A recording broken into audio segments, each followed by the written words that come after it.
Yo, what's good, y'all? This is part 10 of Invitation. Go and watch part 9 before, no, go and watch part 8 and part 9 before you watch this, alright? Now, literally, bro.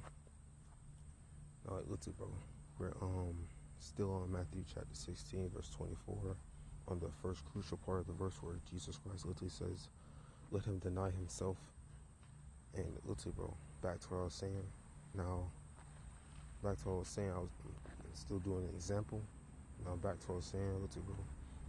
But like Peter, because literally, bro, where your intent, where your focus, literally, bro, Peter's problem when he fell into the water wasn't his faith. It was who he was putting, is where his faith was being put into.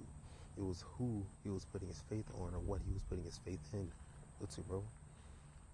Where literally, where your faith, where your focus goes, your faith follows, bro. Literally, if you focus on you yourself, guess what? You put your faith in yourself. If you focus on Jesus Christ, you're gonna put your faith in Jesus Christ. But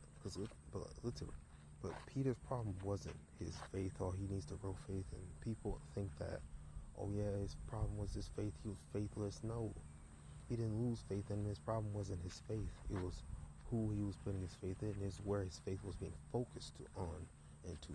Bro, because when he was focusing on Jesus Christ, he was walking on top of that water.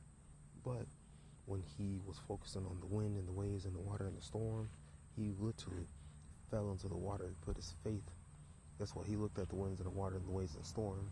Then his faith shifted to the wind, the water, waves, and storm, and then he fell into there.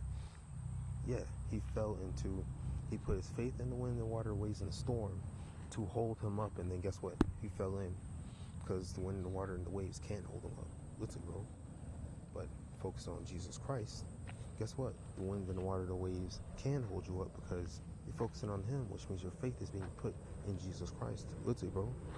Literally, bro. It's the same thing with the wind. It's the same thing with being stuck in the water. The example that I said in part 8 and part 9 it's literally the same thing with the example.